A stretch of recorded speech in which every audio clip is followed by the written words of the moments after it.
enter Stephen A. Smith because I like how he does it low key. Yeah, be feisty about it. I'm gonna be the same way, and then at the end we can all like react to each one's. Perfect. Should we go each one presents their five and then we have a debate, or should we go Evan goes and then we react to his? No, I think we should each give our five and then debate so we know what we're competing over. Yeah, I like that. Sweet. Who's going first? Go ahead, E. All right. This is Evmar's A-list. You know, as always, remember the list is fluid. To quote my boy Stephen A. because I like this segment he does. But at number five, I got the New England Patriots. I think it's hard to argue at this point. I was wondering how they were going to look going into Tampa Bay, coming off a bye, and they won that game even in a situation where Drake May was struggling throwing the ball in the rain early on.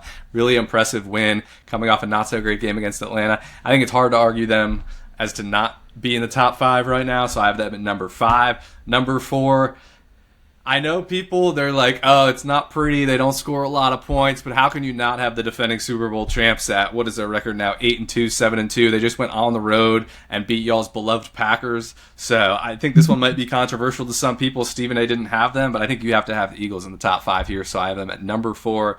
Number three, Si, this one is for you. The Indianapolis Colts, I would have them higher, but they haven't looked as good the last couple of weeks, but I think they are the best team in the AFC right now, so I have them at number three. And then at number two, this is where it gets interesting. I think we might all have the same two teams at number two, possibly. Give me the Rams at number two. They've been lighting it up on offense with Matthew Stafford, Devontae Adams, and Puka Nacua. The defense is playing well. Running the ball with Kyron Williams. But for me, number one, the best team in the NFL right now, no surprise, it's the Seattle Seahawks. I think the difference between these two teams is the defense. I like Seattle's defense just a little more. Sam Darnold's playing at an MVP level. I absolutely love the Seahawks, and the beauty of this list is just why I wanted to do it this week, is that these two teams play at 4 o'clock on Sunday. So that's my list. Who's next? Sibo? Go ahead, Ab. That was greatly set up, sir. I love it. Well done, E. Well done. All right, so in my five spot, I've got the Seattle Seahawks. I think that they're good. I think that they are kicking the door down. They've outscored their opponents, I think in the 50s over just 3 games. So they're crushing it. But they're still young. They're still inexperienced. Oftentimes, this is our first year playing with each other. I'm not willing to give them something north of 5. So we got the Seahawks at 5. At 4, we have got the New England Patriots. Drake May is he's crushing it. He's the number one fantasy quarterback right now, number one fantasy player. Mike Vrabel has that defense on lockdown. They're playing with swagger right now. Stephon Diggs is the leader of that organization. Trayvon Henderson is just getting further warmed up.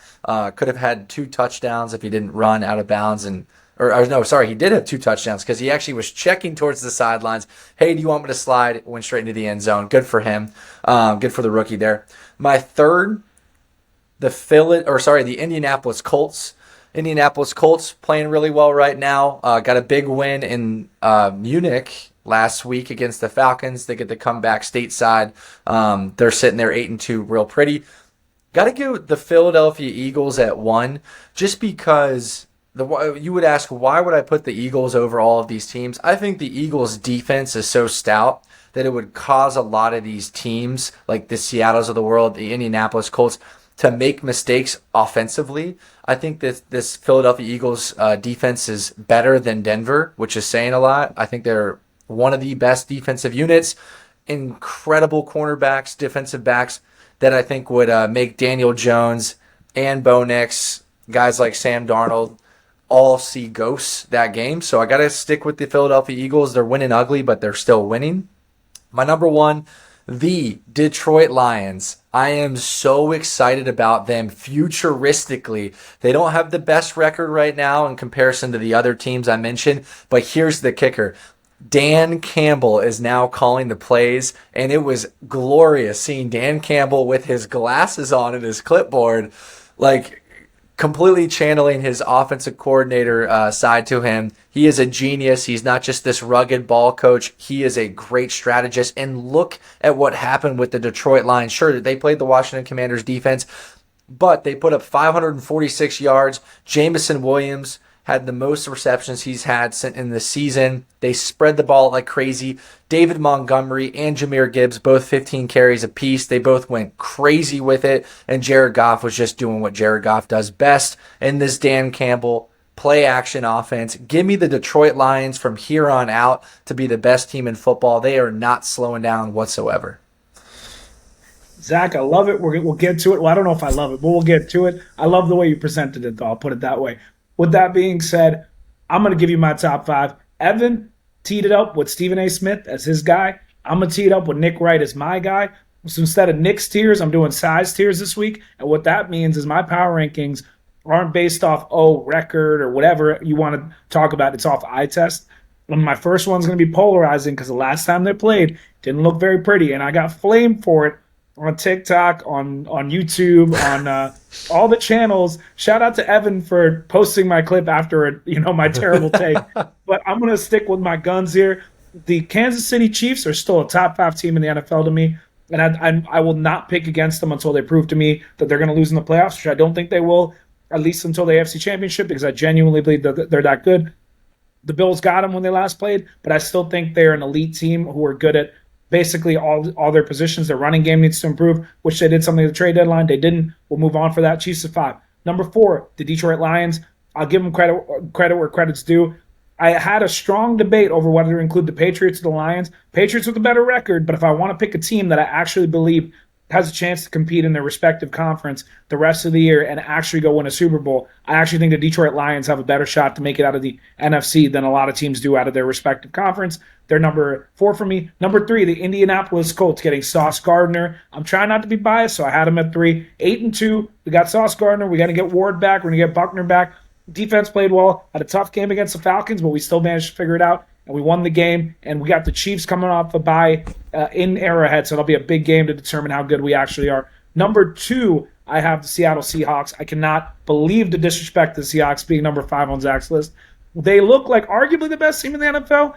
They're pretty good at everything that they do. Sam Darnold's great. JSN's amazing. Their defense, Mike McDonald's great. But the only reason they're not number 1 is because the LA Rams, with Matt Stafford playing the best football of his career, with Devontae Adams looking like he's still in his prime, with Puka Nacua, arguably the best receiver in football, right next to JSN, and with a young, dynamic defense and a great run game, which doesn't get talked about enough nowadays, the Rams are my number 1 team in the NFL, and that is size tiers for the week. So there we go, gentlemen. Love it. All right. Let's get right into this. I have one I want to ask. Zach, were the Rams in your top 5?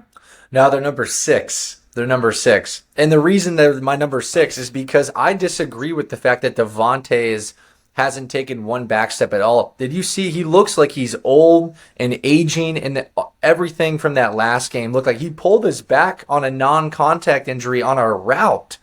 He was just shifting his feet, and it's like me when I try to get out of my lazy boy chair. All right, we're 32. Zach, and he's an older dude, man. He's not who he used to be. I just don't like this comparison. Like, he's back in his prime. He pulled his back last game. You can't take one game where he unfortunately got hurt and treat that as his whole season. Devontae Adams has been incredible this year. I'm not saying he's as good as his best year with Aaron Rodgers, but he has been incredible. And then on top of that, it's not like he's the whole team. Puka Nacua wasn't even better, and he's playing across from him. They, like I said, they got a great run game. They got Jared Verse and the boys on defense. I feel like not having the Rams in the top 5 in terms of an overall team with Stafford playing the way that he is, that's probably the one that was the most egregious to me. Now, to be fair, I didn't include the Eagles, which I'll probably get flamed for as well because they just won last night. But the reason, I'll give you guys my reasoning, and you guys can tell me what you think about it. Their defense looks way better than it did early in the year, so I got to give them credit for that. I can't take that away from them. The issue I have is their offense for the majority of this year has been so sporadic and been so up and down and been so inconsistent. It's hard for me to believe that they're going to go into the playoffs, and I guess maybe they'll get the 1 seed if they keep this up, and that might help them out. But how are you going to beat the great teams if you can't play a full 4 quarters of great offense? And I feel like I've barely, if at all, seen that this whole season. I mean, it took Jordan Love being terrible last night for them to win that game by 3 points, and after a terrible Nick Sirianni decision at the end of the game. So that's why I have a tough time putting the Eagles. I know not top 5 is crazy. It's a hot take. I know I put the Chiefs over the move they beat, but I'm looking forward, and I believe that's the better team. I'll leave it at that. So my challenge to, and maybe I'll the one point I think you can make for both the Rams and the Seahawks. Now, if you want to say moving forward or body of work to this point, maybe it's a different approach to power rankings. It's, have they really beaten a really good team, right? Or are they just beating up on the bad teams thus far? Because neither of them have like a really impressive win over a good team that you can really hang your hat on. Now, I obviously, based on my rankings, still think they're great teams, but that maybe is an argument that you can make. And that's the exact argument for the Eagles. They beat the Rams, as everyone on TikTok's been saying. Your beloved Rams, they went in and beat them. They beat the Packers, who you guys love. They beat the Chiefs. Like, they've beaten really good teams in the league. Their body of work, I just think, speaks for itself, and that maybe is the one argument against Seattle and the Rams to maybe give Zach some case there. Yeah, well, the reason. I mean, even if I rank the Rams in my top 5, so they were 6 for me, and then Seattle was 5, and I had Indianapolis. Like, I think the problem is that I don't think any of those offenses. I think those offenses will struggle. Actually, I'll exclude the Rams just for the time being because Matt Stafford's going to eat on anybody, and he's been playing incredible this year. I mean, 25 touchdowns, 2 interceptions. He's having an incredible year this year. But let's pick on Seattle, who's Evan's favorites, and then we'll pick on your Colts side. I don't trust that those quarterbacks can make good decisions consistently against the Philadelphia Eagles. That's why the Philadelphia Eagles are ranked so high in my list. It's because they are so hard to play against. I mean, that Vic Fangio defense is going to make you make a mistake. And we started to see Daniel Jones get tested more. I mean, that was an incredible win. He played clutch against the Falcons, but the Falcons is not an elite defense. The Philadelphia Eagles defense is legitimately elite. So I think the Sam Darnolds, the Daniel Joneses are going to have big problems with these type of teams like the Philadelphia Eagles, where they can just dominate these 13 play 75-yard drives down the field where they run 80% of the time. Like, it's not a fun style of play, but I just can't see the Eagles not getting put forward with these like more fun juggernaut teams like the Seahawks. I will say this. My argument might sound crazy because my test is only my own eyes, so this is just my perspective on what I watched. Evan made a really good point about the Eagles, and Zach, I get what you're saying too, against with these quarterbacks that have had more recent success in their career after years of not having great success. So I get your point there. And I don't want to take away from that. Evan, going back to your point about the teams they beat, that is very true. But when I watched that Rams-Eagles game, the Eagles came back and won that game, and they deserve a lot of respect for that. Who do I think should have won that game and looked better in that game? It was the Rams for like almost 3 quarters, and they just completely blew it. I think I strongly believe if they played again, maybe the Rams wouldn't score as many points, but I think the Rams, I think I would pick them. So that's the reason I say that. Speaking on the Chiefs game, that was not the full Chiefs team. Now, granted, the Chiefs lost to the Bills, but the Chiefs also beat the Lions that we just talked about in pretty convincing fashion, might I add, just a week prior or a couple weeks prior to that, who Zach has ranked very high as well if we're as his number one team. So I know you don't, saying Zach does. So I want to include that in what'd you say? How? That's what. Well, carry on. How was it wild? Yeah, that's wild. Let's Sai finish first. Yeah. Why is that wild? I want to know why that's wild. Yeah, how was that wild? No, Zach having the Lions at 1 is wild. wild. Yeah, that is wild. Agreeing with you. But we'll get to that, Zach. We'll get to that. Let me just really quickly finish this point.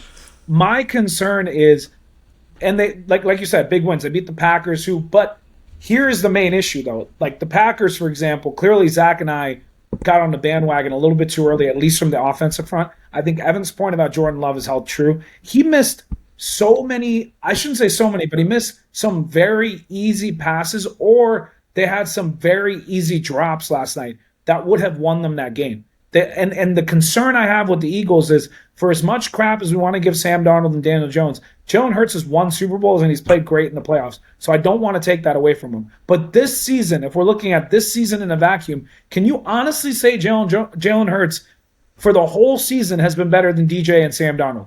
Him and DJ are probably in an even tier, and I would argue the last 2 games have been bad for Daniel Jones. But Daniel Jones, throughout the course of the full year, has played better than Jalen Hurts, in my opinion. Sam Darnold is arguably an MVP. He's in the MVP conversation this year. Like, I understand he wasn't great early in his career. He had a great year with the Vikings last year, and he's playing even better this year. So I think it's really unfair to them to say that when you're arguing for the Eagles, because the Eagles' offense, like I said, has not looked anything like the Eagles' offense of last year. Saquon Barkley's had one good game, or he has had one great game and one decent game on Saquon standards, and the rest of the games have not been good. A.J. Brown, 1 week plays well, the next couple weeks disappears, comes back, plays well for a week, disappears again, comes back, plays well. That's been the trend with him. Devontae Smith played well last night, but for 3 quarters they were shut out on offense or scored 3 points. That's my qualm with them. I just don't I love Jalen Hurts, but when you're over reliant on him to have to make plays throughout the course of the game, I think I would take some of these other quarterbacks over him or teams over him. I'm just leaving. And the reliance on other parts of the offense, like Jonathan Taylor for the Colts. I'm not picking the Colts number 3 because I think Daniel Jones is a top 5 quarterback in the NFL. Picking them 3 because Jonathan Taylor and all the weapons we have and everyone is playing well and Shane Steichen's coaching great. So I'll leave it at that. We can talk about the Lions if you guys want to talk. I think Zach's point about those quarterbacks, though, is when you put them in that environment on the road against that defense, we've seen what Sam Darnold does under pressure in the big moments. Daniel Jones similarly. And that's exactly why Jordan Love was missing throws. He wasn't just missing throws because he rolled out of bed and slept wrong and had a bad game. He was missing throws because he was sped up to 1 million miles an hour by that pass rush, which is exactly what the Eagles did to you. Having the Lions at 1 is insane. The body of work in no way speaks to deserving of that. I get if you want to do it on a look forward basis and say that moving forward you think they're going to be elite. Okay, that can give you a little bit of credence. But who have they beaten? They just lost to the Vikings. Who are not that competitive against Baltimore. The Chiefs manhandled them.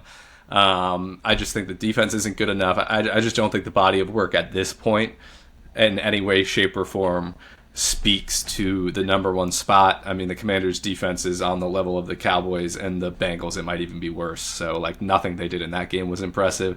I'm interested to see Dan Campbell calling the plays, but I can't imagine it's going to change all that much. So I just don't think there's, based on what they've done thus far, I don't think there's any argument. I did debate them and the Eagles, but I figure for now, let's keep the Eagles in there, and then we'll see what happens on Sunday Night Football. Because those two will square off in Philly. So I think otherwise everything, we all had the Colts at 3, so I don't think there's a ton of debate there. The Patriots we had 2 in. I think someone else said they had them at 6. I don't think there's a ton of...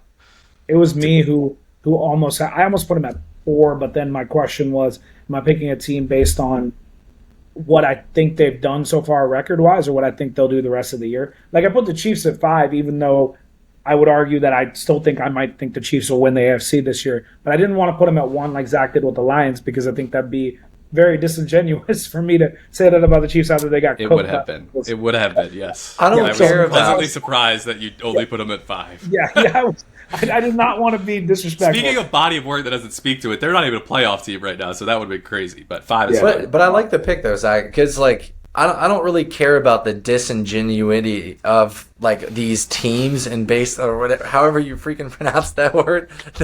I don't care about being disingenuous when, because essentially rankings you can get in trouble, right? Because you just look at what has already happened thus far through the season. But when I look at the Lions, and Evan kind of proved the point for me in a weird way by saying Sam Darnold and Daniel Jones and these guys are going to go to Philly and they're going to really struggle. Well, the quarterback I trust in that echelon of teams, Indianapolis, Detroit, Seattle, is Jared Goff, who's going to actually be able to go in there into these environments and actually be able to deliver. And with no confusion from an offensive coordinator, Dan Campbell, they're not on the same page. These skill position players that they've been priming for years who are incredible, they're now all getting unleashed and they're driving up specific offensive scheme packages for these players. Dan Campbell he's coached these guys for 5 years. He knows exactly what their pros and their cons are.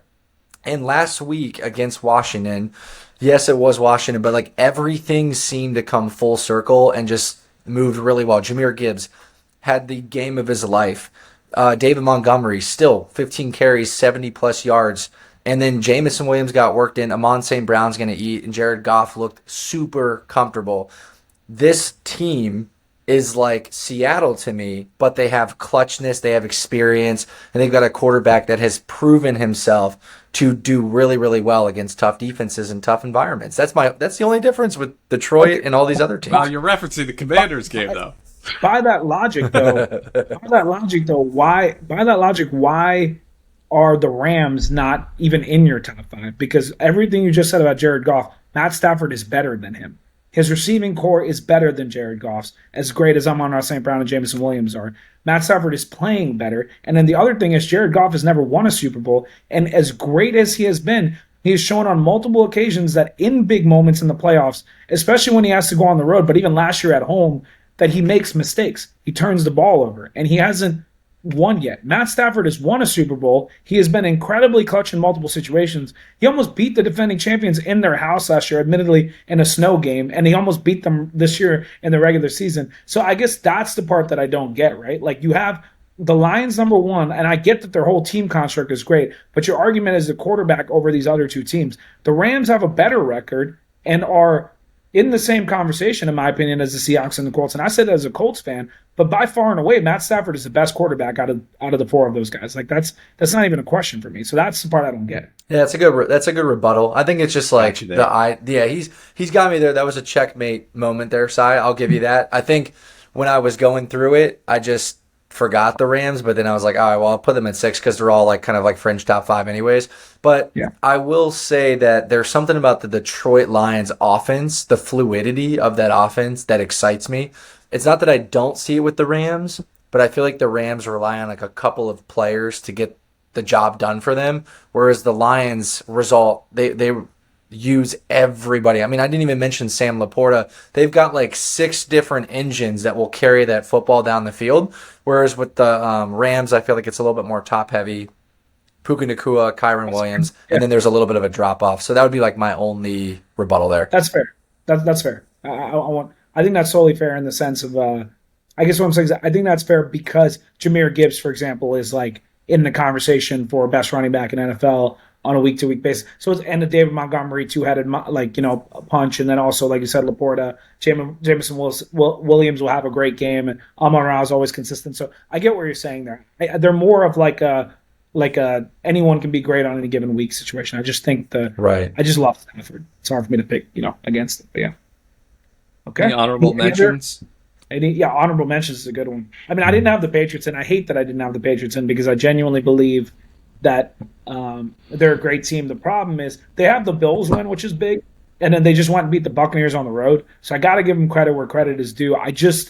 When I think of overall team construct, my thought process was, do I really believe that they're going to go, as an overall team be better than the teams I picked ahead of them? And that's where I had a bit of a struggle. I would argue they're probably close to the Colts tier. My only difference is I actually think the Colts have more talent around the quarterback, whereas the Patriots quarterback is better. That's kind of the way I compare the two, in the sense of, and that's what like kind of had me leave them out. But I do feel bad about that. I'm not mad at anyone for picking the Patriots anywhere in their top 5.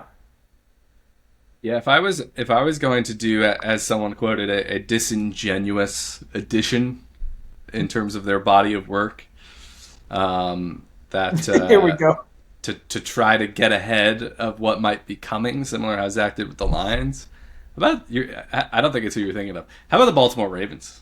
Oh, that's getting Lamar Jackson back. Obviously, they're 4-5, so you're like, 4-5. How are they a top 5 team? But you have that flip in the middle with Lamar.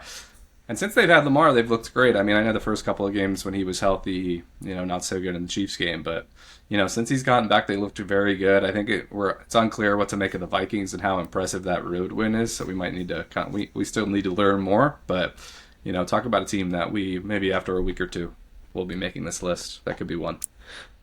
Yeah, that's a great point, Ev. I would say the one team that could keep me up at night, like if this is like a take that I could look back on, weeks from now and be like, oh man, I wish I threw them in my top 5 because they don't really appear to be a top 5 team, but they certainly could be if just like 2 or 3 bolts were just tightened correctly. And that is the Denver Broncos.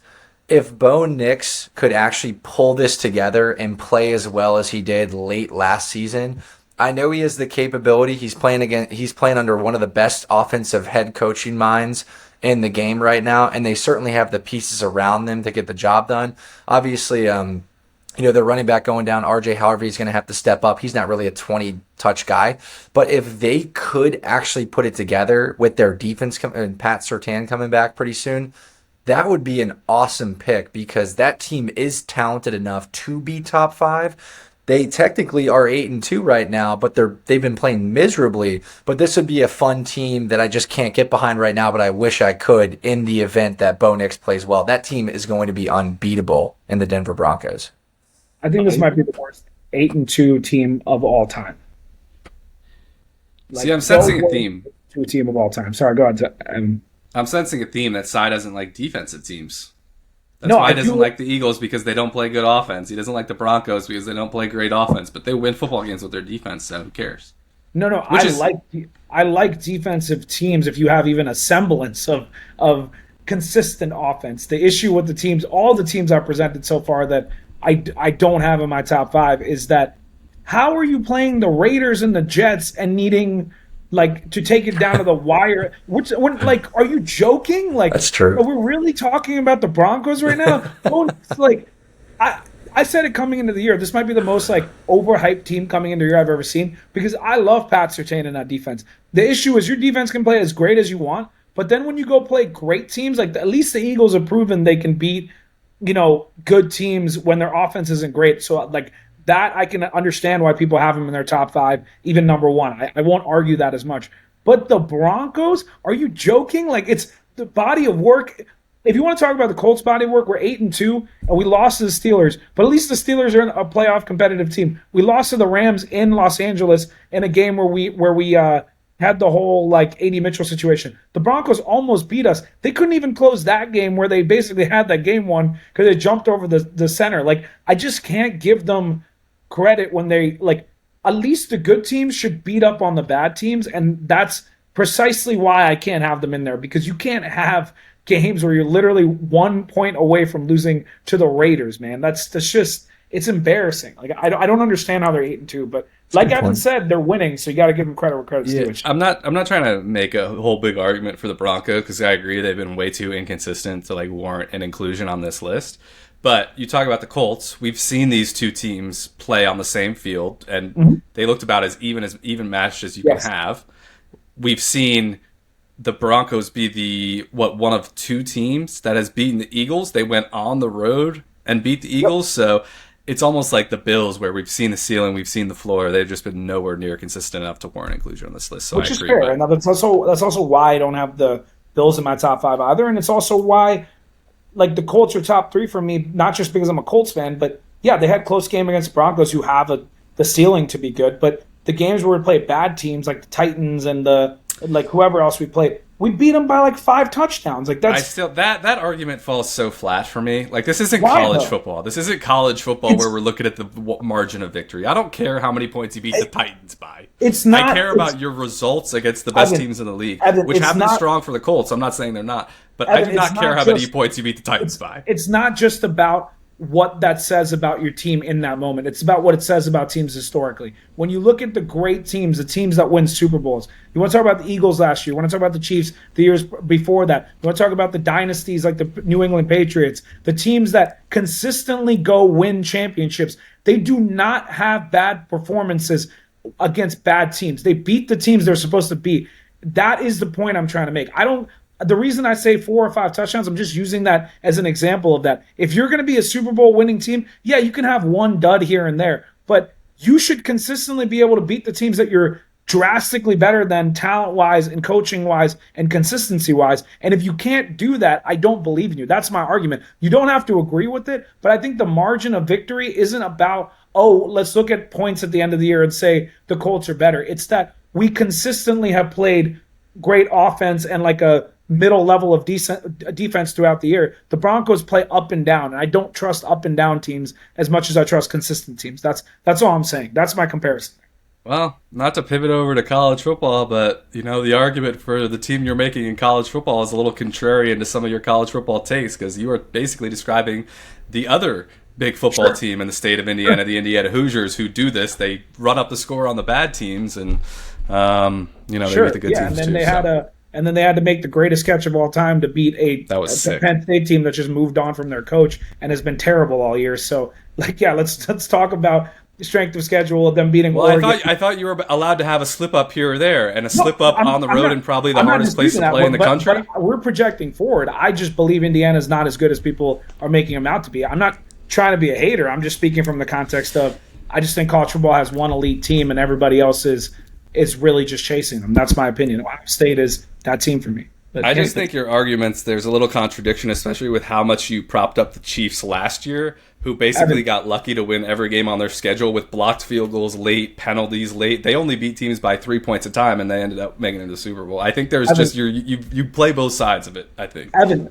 I don't dispute that, but the way that I argue about NFL and NCAA is very different. I've never they're completely different sports to me. I'm not going to take one and compare it to the other. There's divisions in the NFL where you play the same teams twice a year. The playoffs are a consistent system. It's not the same argument for both parts, and I've never used one to prop up the other because that's not how I compare things. But if you want to talk about the Chiefs, I think the Chiefs actually deserve a benefit of the doubt versus a team like the Broncos who have done nothing to deserve the benefit of the doubt for me. Last year, if you go look at the wins that they had, they didn't beat a single great team in that stretch run they had when they made the playoffs and promptly lost. And this year they come in, they're 8-2. They deserve credit for that. But the consistency factor is what I'm talking about. The Chiefs consistently went to the Super Bowl. So if they go a year without dominating teams and they still make the Super Bowl, I think they deserve the benefit of the doubt, right? I don't think that's I don't think that's some crazy argument on my behalf to think Patrick Mahomes, Andy Reid, and Spags deserve the benefit of the doubt after years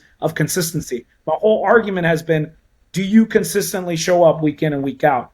And the teams that I picked in my top 5 are the teams I believe that do that consistently on both sides of the field. That's all I'm saying. And that's why I left the Eagles out too, who are 10 times better than the Broncos in my books, even if the record is different. I'm not trying to make a big argument for the Broncos, but I would venture to guess that you would have had the Chiefs in your top 5 about this time last year, but the Chiefs are basically doing what the Broncos and the Eagles are doing this year. Yes, but the Chiefs won a Super Bowl the year before that. All right, so now we're losing now we're losing touch with the point of the list, I think, though. No, but Evan, and they were undefeated. I think being undefeated at that point in their season deserves being married in the top 5. If you're 8-2 and almost lose to the Jets and the Raiders, it's a different conversation. It's not the same thing. Like, are we comparing Patrick Mahomes and Andy Reid to Sean Payton and Bo Nix? Like, is that really we're comparing bodies of work? We're comparing bodies of work as to what they've done on the field. Bodies of work more based on how you look at players. Tom Brady had down years, but he still won Super Bowls. Like, but you still gave Tom Brady the benefit of the doubt, didn't you? Like, it's week 11. I can't give Bo Nix the benefit of the doubt. That's what I'm saying. He hasn't deserved it from me yet. He might prove me wrong. It's just how I feel right now. I like this argument though. It's good. I like you bringing up why I make the arguments I do. I like to be, called out. Then I can give you my honest reasons for why I think what I do. We are plugging the crap out of some amazing games this week because guess what? We get to settle this one on the field as well. Broncos Chiefs Sunday. I love it. It's gonna be an awesome game, boys. All right, should we jump into the pick'ems? I know we're kind of already at an hour 10. Oh yeah, unless anyone has. I think we should have a couple reactions. Yeah, I don't have a lot. It could be a shorter one, but I have one good one I do want to share. Okay. Actually, I have two. I have 2 good ones I like that I would like to get out in the world, as cool. it were. So, okay. Do you want me to start? Go ahead. Yeah. To all my Bears fans out there, they love what's going on in Chicago right now, but the Chicago Bears are still not going to make the playoffs. We just spent a lot of times talking about what have you done against good football teams. The Bears, they're beating the Giants by 3. They should have lost to the Commanders, who we now know are horrendous, except for a missed snap fumble at the end of the game. I don't think they have one impressive win on the year. I will grant Caleb Williams some credit for some late comebacks, and he's playing a lot better lately, but this is still not a playoff caliber football team. The schedule is going to get way more difficult, as I think Cy mentioned in reference to some fantasy football, and this team just will not have the steam to get there at the end. I know they're having a ton of fun right now, and I'm really happy for them because they've been downtrodden for years, and things are moving in a promising direction with Ben Johnson and Caleb Williams, but I just do not see this as a playoff caliber football team, and I think as we progress through the second half of the year, that will flush itself out and that they will fall short. So, sorry Bears fans, I know you're having fun, but it's not going to end how you think it's going to end. I mean, I won't dispute that. But I will say we just had this whole argument about the Broncos and now we're talking about the Bears. The Broncos definitely have a way better win than the Bears do in the sense of their win against the Eagles, but the Bears started off really slow, and in the last after their 1-2 start or whatever it was, they've lost one game in the last 5 weeks. I do agree that they're probably being overhyped, but I would make the same argument for the Bears as I would the Broncos, whereas the Bears offense is playing great, but their defense has been bad. The Broncos defense has been playing great, and their offense has been bad. So I kind of view the Bears in the same lens, just on the flip side. Now the Broncos are actually first in their division, so they have that going for them, but I'll leave it at that. We just haven't seen the ceiling, though. Like, what's their ceiling outcome this year? Like, the Broncos is beating this defending Super Bowl chance on the road. The Bears' best win is... Sure. I think the Broncos have had a better ceiling win. I'll give you that. I don't think that they're... I think, like... What's the Bears' best win? That's a fair point. The Commanders? The Commanders is their best win? I don't know what their best win is. They have zero wins. I'm not pretending like their wins have been incredible, but they're winning. So it's the same logic in that sense is what I'm talking about. Like, because, we've seen the Broncos have some bad wins, too. Like, some really bad ones as well. So, I don't think there's such a... The Raiders game might be one of the worst games I've seen played by two teams in a long time, honestly. Yeah, that was bad. But crazy stuff happens on Thursday Night Football every week, though. I mean, what about the Jets one, then? That was a disappointing offensive performance. But London, they have all these weird slots. But anyways, I don't think that's a super hot take. But the Bears are getting a little too excited for my tasting. That I wanted to dampen them down. As is. I think Zach and I kind of talked about it a little bit. I think we both aren't like, and I don't want to speak for you, Zach, but I don't think we're both fully out on Caleb Williams. And although he didn't look amazing this weekend's game, I think when he plays without that script, you can see what he's capable of with the way they've been able to come back in these games. Admittedly against not great teams, but that's kind of my point in the conversation of I don't want to give up on Caleb yet, because if he's willing to be, and this is a big if he's willing to be coached going forward, the Bears clearly have something with Ben Johnson that they can work towards. I do agree with you, Evan, that I don't see them, being a playoff type team this year because their schedule gets really difficult, but they might sneak in. I do think in years to come, though, it's not a team I'm going to sleep on as being able to rise. I think people were giving up on Caleb a little too early into Ben Johnson getting there. I think he's gotten better throughout the course of the year. They deserve to be excited, but pump the grapes on 2026, or what is it, 2025? Sorry, I jumped ahead of you. That's fair. Maybe 2026, but who else? Zach, Zach, give us a take. Yeah, I would say an expansion of the Caleb Williams discussion. Let's talk about one of the guys they traded picks for, right? And Bryce Young. There's the comparison between Bryce Young and Caleb Williams, and I'm not going to spend too much time on it. I've talked about Panthers fans in general because I want to continue to warn them. I want to warn you, Panthers fans, because you're clearly not getting the message. Bryce Young is not the answer. Okay, you can blame the lack of healthy offensive linemen. You can blame the fact that you don't have as many skill position players. Well, they drafted a guy in the first round, and you guys are barely using him. Bryce Young proved in this game against the Saints that he is not a franchise quarterback. I don't understand. I've never seen a quarterback get more excuses from their own fan base despite dismal performance over dismal performance. It is time to stop that, because if you don't do that and you don't get honest about his current playing style and his current playing ability, then what's going to happen is you're going to continue to kick the can down the road, which is what they've done. This is Bryce Young's third year. This is not his first or second year. This is his third year. This is where you expect many strides to be made, and you're not seeing them. He had really bad throws not a big blitz package that came at him. He had plenty of time in the pocket to throw, made some dismal mistakes. He's made mistakes this whole season. It is time for Bryce Young and the Panthers to cut ties. They need to look at the next quarterback rounds in 2026, 2027, and they need to move on from this Bryce Young thing, because if they don't do it right now, it's going to be a circular definition that they're going to ask themselves in 2029 when he throws for 15 touchdown passes and 15 interceptions in that year. So that's my take. Warning the Panthers fans, move on from Bryce. It'll help you in the long run.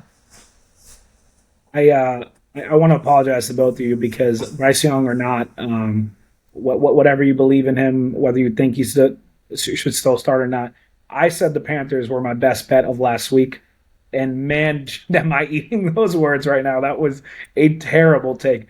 And speaking of terrible takes, Av, you can clip this, because we've had a lot of people come at me on TikTok or other platforms as we discuss about my Chiefs. And I got to own it. It was a terrible take. I was completely wrong. It wasn't even really close, even though the score made it look closer. The Bills were winning that game handedly, and I got embarrassed. And here's the thing: if you want to flame me for making a terrible take and being too high on the Chiefs going into that game, 100% you deserve to, because I was wrong, and I will eat that. And anyone who's calling me dumb for that, you were right about that. But if your new defense after that was the Bills are the best team in the AFC, or they're going to go beat them, they're going to keep winning and they're going to go win in the playoffs, or whatever else, other nonsense you were spewing in the comments, congratulations on this weekend, because you look like a genius right now as well after losing to the Miami Dolphins by multiple scores in embarrassing fashion. You want to talk about beating teams when you're good and losing to bad teams? This is a perfect example of that. That Chiefs one made you look like a Super Bowl champion, but then you go lose by multiple scores to a Dolphins team that's not even fully healthy. Are you joking? And you want to come at me as saying the Bills are going to go win the Super Bowl this year? Come on, man. Here's a question for you. Who's the best quarterback in the AFC East for the rest of the season? I don't know if that answer is Josh Allen anymore. We've been saying that for years. That answer might be Drake May right now. And I say that as a Josh Allen fan. But if y'all going to get on your high horses, you got to go win the easy ones too, man. And that was just embarrassing, to say the least. So hopefully you bounce back. I don't want to root against Josh just because I'm a Mahomes guy. That's not how I want to be. But after all those comments, I was a little riled up. I was wrong, and I deserve all the crap I got. But I'm going to give it right back. For the ones that said the Bills are Super Bowl competitors, go beat the Dolphins first. I'll leave it at that. I love it.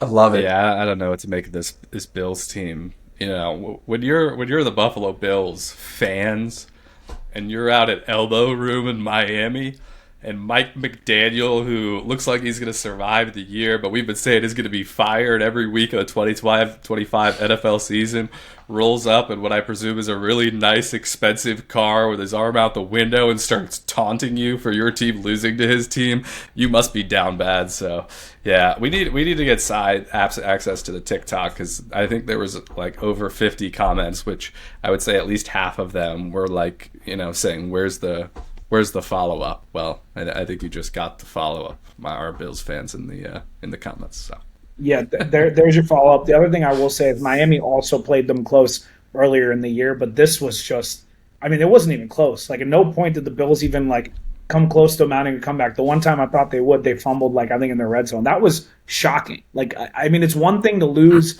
in a close game at the end. I did not expect that. But that's actually a genuine question for you guys.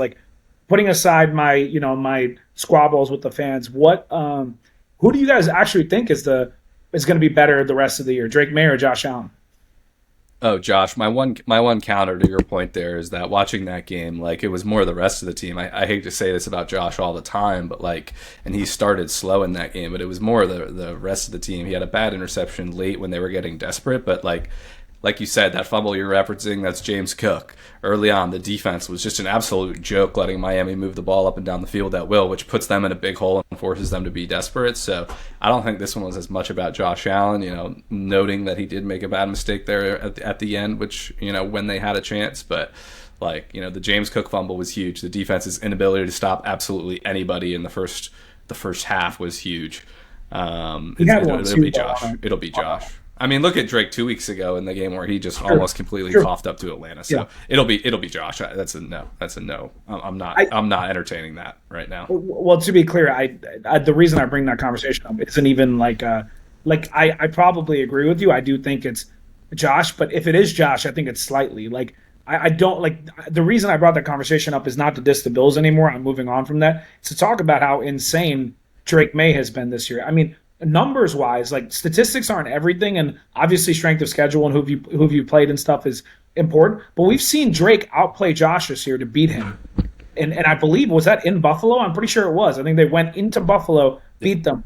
They have a better record now. They just went into Tampa Bay and won that game pretty convincingly against the team all three of us thought were going to make a statement coming off a bye at home against Baker Mayfield, who was in an MVP conversation. Drake May is tied for best record in the AFC at 8-2, and his schedule is easy the rest of the way. So I actually don't think it's a crazy question, not because I think he's already surpassing Josh Allen as in the quarterback rankings, but I'm saying for 1 year in a bubble and going forward, if you look at Josh's numbers this year, they're not overly impressive. He's not really quite at the top of the list on anything, and for his numbers, and Drake is pretty close to the top of the list on everything. So I'm just wondering at what point we give Drake the nod, even if it's like a shorter sample size for the year.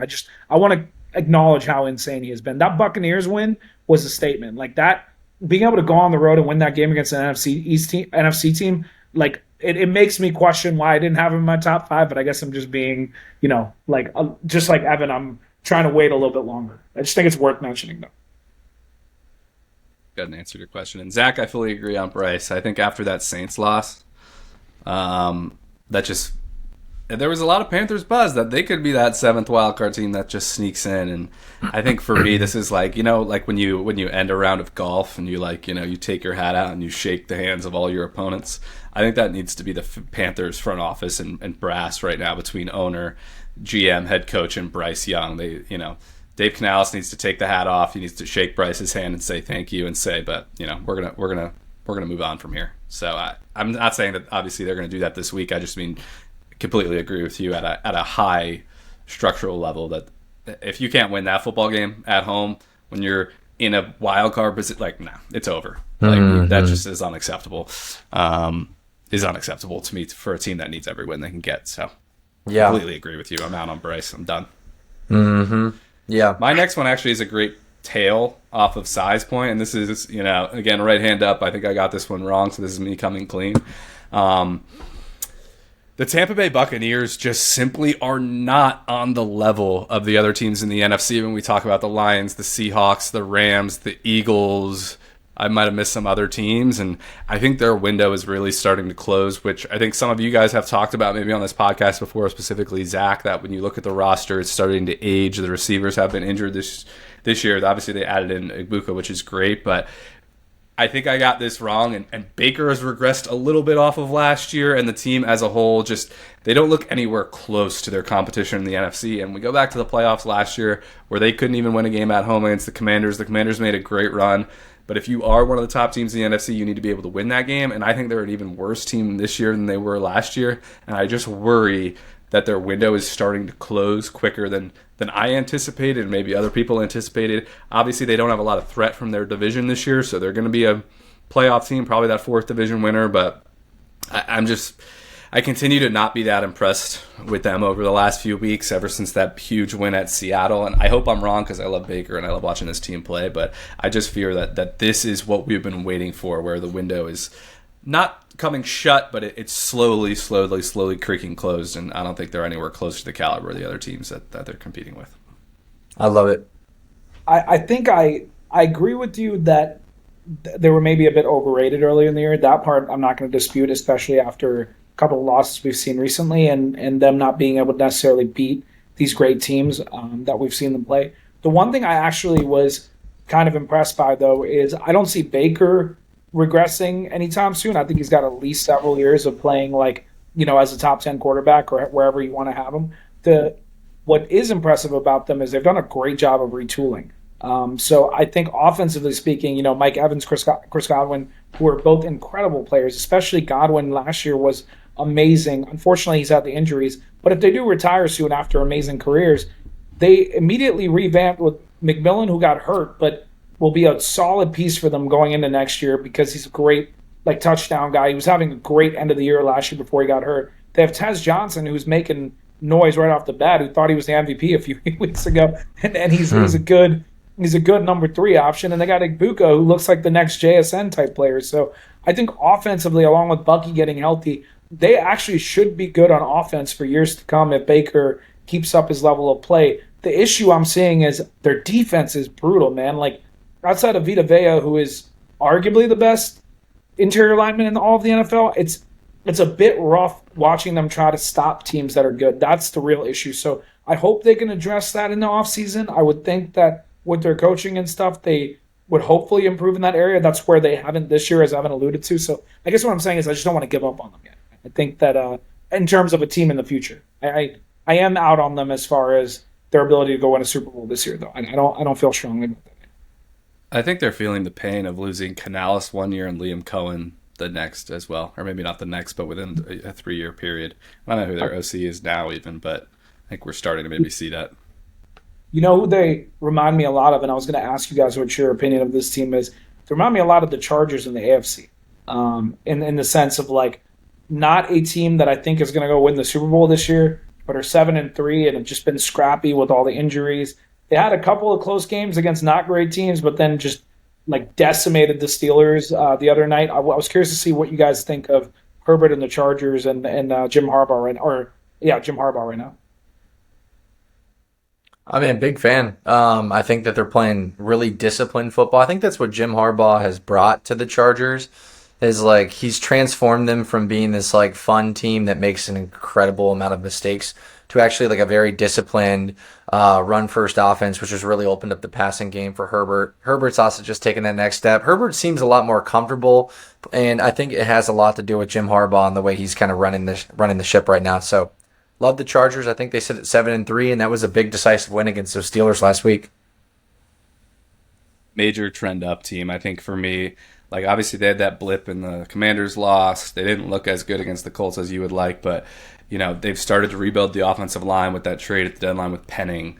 McConkey's getting more involved. Eventually, hopefully, Amari and Hampton comes back, but Vidal's been amazing. Mm-hmm. I think this is a huge trend up team, and I don't know the betting odds. I would say they maybe favor the Chiefs, but I've got to think this is the favorite to win the division at this point. With all that we've talked about with the Broncos, the Chargers have the head-to-head already, and they have the head-to-head over the Chiefs, which I believe was technically, it was obviously in Brazil, but I believe that was their road game with the Chiefs, and they'll get them at home. I could be wrong, but I think they've got to be the favorites in the West right now. Yeah. Wow. I like that. So, shout out Justin Herbert. He's proven himself. Speaking of the West, I have a take here. So I have a take on Kyler Murray. All right, and the whole situation that's going on with Kyler Murray and Jacoby Brissett. So right now, Kyler Murray has a midfoot sprain. He's going to be out a couple weeks. I think he's actually just put on IR. He should be available around like week 13, week 14. But here's just the bird's eye view thought that I have from witnessing this whole situation for the last couple of weeks. Jacoby Brissett playing pretty well. Kyler sitting out. Kyler not really being a leader for his team. Doesn't even look like he really wants to play. Kyler Murray has the best job in the entire NFL. As a potential backup quarterback, he gets to play his Call of Duty. This guy reminds me of Alex Moran from Blue Mountain State. All right? It's like the coach wants to promote him to the top dog quarterback QB1 position. No thanks, coach. I want to sit back, party, do my thing, play my Call of Duty, all right? Kyler Murray is the Alex Moran of the NFL, and that's nothing to be ashamed of. Kyler Murray's a talented guy, but hey, if you can take the back step, make the millions of dollars you're making, and just party as much as you want and play video games, so be it. Do your thing, man. But I just felt like I made that correlation a couple weeks ago, and I was like, Kyler Murray's onto something. Him and Tyree could start their own streaming YouTube channel, going Switch, whatever you call it. Kyler's tenure in the NFL is done, I think. And I certainly think that his tenure with the Arizona Cardinals is done after this season. I love the BMS reference, but the only difference is Alex Moran was actually good. He just didn't want to play. That's the only difference between the two. Yeah, I think it, want to move on to picks, but don't want to get too long on this. But there's going to be an interesting musical chairs of quarterbacks this offseason, potentially. Because we talked about Bryce Young. I don't know if they're ready to move on him. I think they should be. And we might have a Colt situation where, should we give Anthony Richardson more time? But they have a coach that needs to prove proof of concept with the organization. I think Canales is very much going to be in that situation. And they're going to need a new quarterback to do it. Kyler is done with the Cardinals, but I'd imagine he'll get another opportunity somewhere. And Liam Cohen's reaction to blowing that football game against the Texans that we didn't talk about, I think he's done with Trevor Lawrence. I think one season is plenty of what he's seen with Trevor Lawrence, because I'm a big Liam Cohen guy, as you know. So I think all three of these quarterbacks, in addition to I'm sure some other names that I haven't mentioned, I think it could create a pretty interesting QB carousel this offseason of guys that I would have to think will be starters somewhere, but I could see all three of those guys. It's going to be hard to move a couple of them. It's going to be hard to move Trevor. It's going to be borderline impossible to move Trevor. It's going to be borderline very difficult to move Kyler. And Bryce Young, I'm sure someone would take a shot as maybe as a backup, but not easy guys to move. But I think those are coaches in all three spots that are done with their guys. Mm-hmm. I agree with a couple of those. Some part of me just thinks Jacksonville's going to, at least for a couple of years, ride it out with Trevor Lawrence. I don't think they have a choice is the problem. Yeah, I mean, they even already paid him.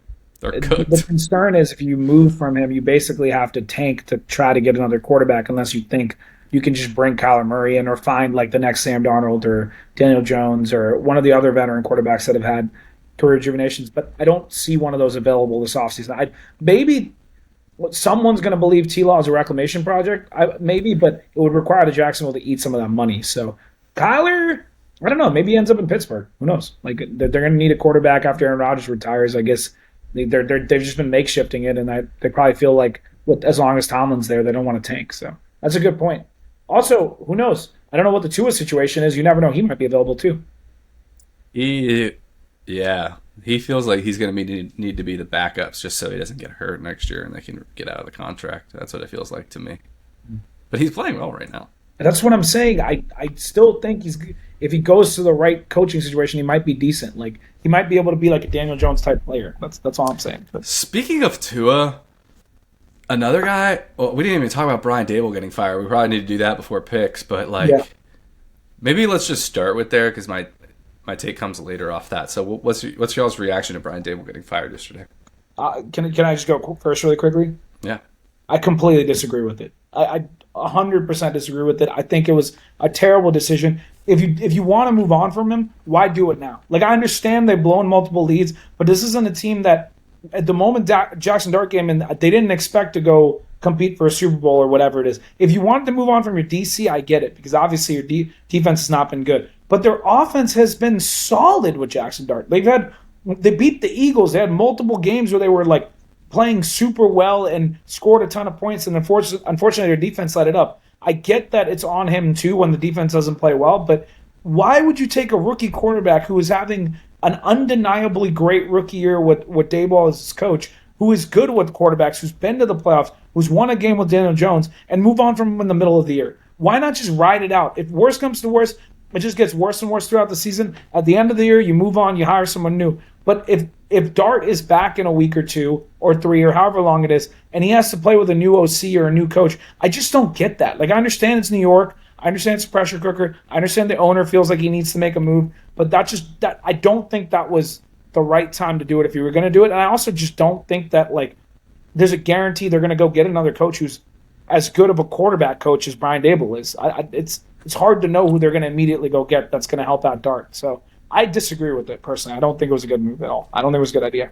I think this will probably make Evan's take on Brian Dable pretty interesting here because I actually think it was a great move for the New York Giants to split with Brian Dable. And I think it's because of a couple of reasons. Even though Brian Dable is more of an offensive guy, he's the head coach of the football team. So they're 2-7 right now. Their seasons is a wash. So really, when you fire him, to me, doesn't really matter. It just opens the head coach candidacy that much more because the glaring lights come on if the New York Giants head coaching position is open. But I think more importantly, it was really important to get rid of Brian Dable because you have the next Eli Manning for your franchise and Jackson Dart. He's good. Jackson Dart is incredible. And you need the next Tom Coughlin who can appropriately guide the Eli Manning, right, a.k.a. Jackson Dart, as he starts his tremendous career. And that guy's not Brian Dable. It's not Pat Shurmur. It's not Ben McAdoo. You're going to need a stud that's going to come in there. And the New York Giants have opened that time window for that head coach, that appropriate head coach to fill that position. Who knows, man? I mean, it might even be Mike Tomlin. Like, I'm just throwing it out there. Mike Tomlin has had incredible years with Pittsburgh, but he's really been kind of mid-tier. It sounds like they're trending that direction right now. He's got two more years in his contract, but like, I could see Mike Tomlin switching it up and going to New York, getting this fat contract, getting paid out, and starting with like a new young quarterback and kind of riding this new wave in his career.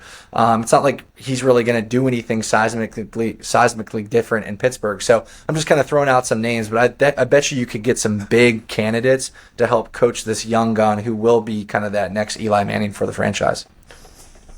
What's your take? Because I got a rebuttal for Zach after you. Yeah, I think Zach's spot on. The point of your side that I agree with is like why now and not this offseason. I think they should have fired him this offseason to align the new regime, specifically the head coach and the quarterback, together. Not that they were for certain taking a quarterback, but their whole plan this offseason was a mess to me. But I completely agree. Once you know he's not the guy, just let him go and start the coaching search early. This is going to be a really desirable job. I mean, you talked about the quarterback. They have a nice young quarterback. They have some solid young running backs. When Scadaboo comes back, you have Malik Neighbors, you have Wandale Robinson, you have nice tight end and Theo Johnson. There's going to be, and it's New York City, obviously, so there's going to be big-time candidates. Someone on, I think, one of the ESPN shows today did mention Tomlin if the Steelers and Tomlin agree to part ways. And Bill Belichick's another one that's out there with how things are going in UNC. This job could attract big names. In terms of Dart's development, they just promoted the OC to head coach, so that's not going to be an issue for this year. But I think the reason that they did this now and not maybe at the end of the year, and I think the biggest reason is we need to be focused on Jackson Dart's health. And Brian Dable has not shown an interest in protecting the well-being of his young quarterback, because Jackson Dart right now is trending to be the next Tua Tagovailoa, the next Andrew Luck. We talk about Jaden Daniels' injury issues. Jackson Dart has been tested for 3 concussions this year in like 6 weeks, and now he has one that seems like a pretty bad one because of how quickly they determined it was a concussion and how quickly he was ruled out. And Brian Dable, the stunt he pulled of going into the medical tent to try and see how quickly he can get him back on the field, and I assume just the overall pressure of his reliance on this young quarterback to save his job, I think that's the biggest reason, now that Jackson Dart actually has a concussion, that they pulled this trigger. That stunt, I do not think can be diminished of how bad that is for a coach to do that with how the head injury rules are in the NFL. And I think that plays a huge factor here. And they're saying, all right, we just need to start fresh with a relationship, which I think completely makes sense. And no one thinks he's a good coach, so let's just move on. Let's get a big name in there and let's roll. Mm-hmm. But they need to be careful with Jackson Dart. This is getting really concerning. He needs to stop torpedoing himself like Scadaboo does headfirst into defenders. We need to stop that.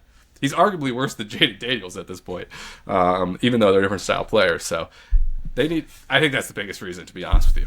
I think that's fair. That part I won't disagree with. So I can understand like wanting to be protective of Dart if Dable is just like putting him in harm's way, as you said. Like, not that he's trying to, but maybe he's calling too many run plays and Dart isn't great at protecting himself yet, and he's just too amped up the same way Scadaboo was. And hopefully those two guys figure it out, because I want to see those two play together for like a decade. Like, they're so like fun to watch and so electric and have a lot of talent and I think a bright future. But the thing that I don't agree with is if you move on from Dable, which is okay, you decide that that's not the guy. Although I still think he's a good offensive head coach, but that's teach your own. Let's say you do move on from him. I don't think Mike Tomlin or Bill Belichick is the right fit. Like, that's just like we've seen so many teams. I understand we have of course, Dan Quinn situation with the Commanders where they made the NFC Championship, but that's more the anomaly, not the version of things you want. Like, with Dart, I want a coach that's gonna like prioritize his development. I don't want a coach that's gonna be like, oh, I had success like 10 years ago winning a Super Bowl. Like and I'm not trying to be disrespectful. Mike Tomlin is one of the best, most consistent coaches we've had in our lifetime. Bill Belichick is arguably the best like coach we've ever seen. But it's a new era of football.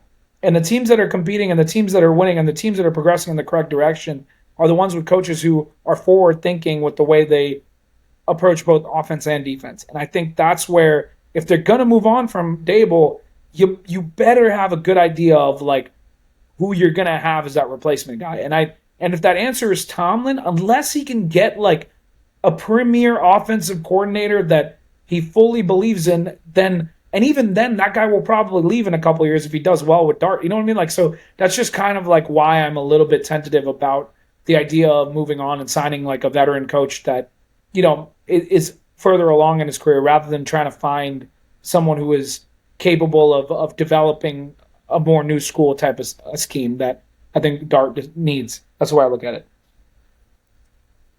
Betting odds favorite. You guys want to know who the betting odds favorite? It's too early to really have solid markets in this, but it's kind of fun. Is it Lane Kiffin? You betcha. Is it actually? Ooh, no way. Yeah. His college coach. I actually don't hate that. I'm not buying it. It's not for me.